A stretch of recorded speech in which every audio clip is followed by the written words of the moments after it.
तो आज हमें इनवाइट किया गया है यहाँ म्यूनिक BMW के हेडक्वार्टर्स में और यहाँ हम जानेंगे कि क्यों भविष्य में सिर्फ इलेक्ट्रिक कार्स ही होंगी। वैसे इलेक्ट्रिक कार्स कोई नई चीज नहीं है।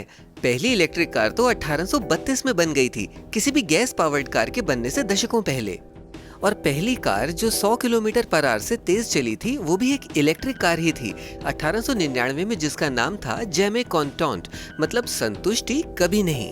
और कुछ समय तक तो लोगों को इलेक्ट्रिक कार्स काफी पसंद आई थी। अगर हम 1910 में अमेरिकन रोड्स पर इलेक्ट्रिक कार्स की संख्या की बात करें तो गैसोलीन कार्स के मुकाबले वो 2 गुनी थी। पर फिर आई $650 की प्राइस के साथ मॉडल टी, जो सेम फीचर्स वाली किसी भी इलेक्ट्रिक कार से काफी सस्ती थी। और जैसे कंट्री में जगह जगह गैस स्टेशंस लगने लगे, उन्हें रिफ्यूल करना आसान होता गया, जिससे अब आप गैसोलीन कार से दूर तक ट्रेवल कर सकते थे, वो भी कम पैसों में।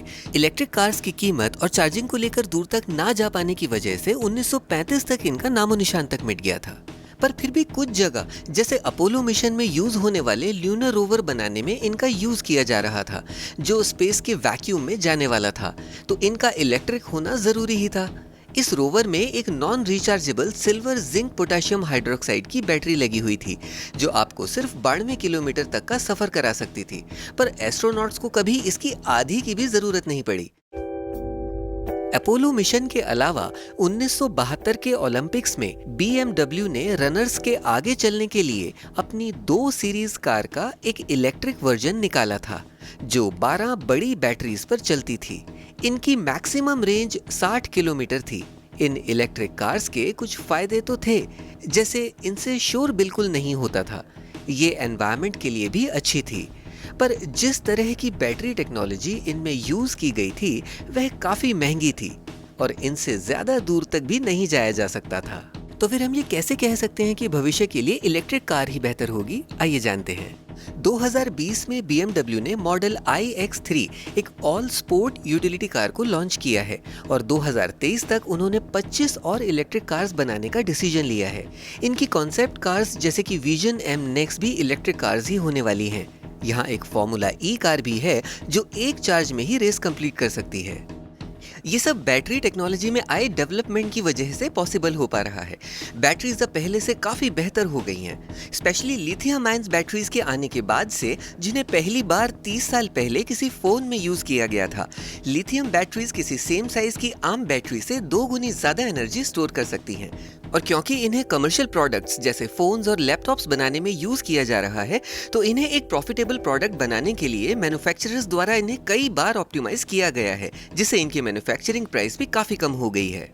पिछले 30 सालों में इनकी एनर्जी डेंसिटी पर मास और एनर्जी पर वॉल्यूम दोनों में काफी बढ़ोतरी हुई है, वहीं रेट्स गिर गए हैं। ये कंबस्शन इंजन्स के मुकाबले बिल्कुल उल्टा है, जिनमें 1 सेंचुरी की डेवलपमेंट के बाद अब ज्यादातर हिस्सों में सुधार की गुंजाइश नहीं है। और सच्चाई तो ये है कि आप कार से ज्यादा दूर तक ट्रेवल नहीं करते। आप मैक्सिमम जितना दूर तक जाते हैं वहां तक इलेक्ट्रिक कार्स आपको पहुंचा सकती हैं। अमेरिका की 99% ट्रिप्स 100 या 160 किलोमीटर से कम ही होती हैं। इलेक्ट्रिक कार्स बेहतर व्हीकल होते हैं और मैं ये प्रूव भी कर सकता हूं इन 10 पॉइंट से। पहला, कार का टॉर्क शुरू से ही ज्यादा होता है। दूसरा, बैटरीज फ्लोर पर इवनली डिस्ट्रीब्यूट होने की वजह से सेंटर ऑफ मास बैलेंस्ड होता है और कार भी अच्छे से हैंडल होती है। तीसरा, आप हर व्हील को इंडिविजुअली इलेक्ट्रिकली कंट्रोल कर सकते हैं मैक्सिमम ट्रैक्शन के लिए, मतलब किस टायर को कब और कितना यूज करना है। इन कार्स में शोर नहीं होता। ये गैस पावर्ड कार से सस्ती होती है क्योंकि सेम डिस्टेंस ट्रेवल करने पर इलेक्ट्रिसिटी के मुकाबले गैस आपको महंगी पड़ती है।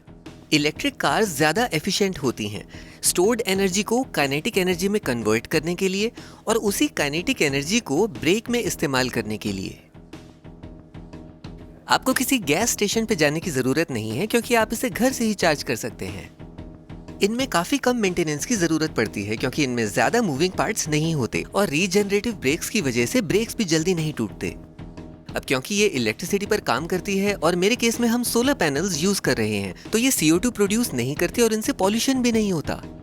जैसे अब कार्स और ऑटोमेट होती जा रही हैं, तो इलेक्ट्रिक व्हीकल सेल्फ ड्राइविंग के लिए और बेहतर हैं। इन्हें एफिशिएंटली कंट्रोल किया जा सकता है। तो हम सेल्फ ड्राइविंग शुरू करने वाले हैं और मैं पहली बार ऐसा करने जा रहा हूँ और भविष्य में जैसी डेवलपमेंट्स हो रही हैं उन्हें देखकर लगता है शायद कार्स के प्रति हमारा नजरिया बदल जाए। वो एक प्राइवेटली ओन्ड व्हीकल जो ज्यादातर टाइम फालतू खड़ी रहती है उसकी जगह एक ट्रांसपोर्टेशन फैसिलिटी बन जाए जिसे कोई भी कहीं से भी यूज कर सके और जिसे हम किसी के भी साथ शेयर करने में हिचकिचाए ना।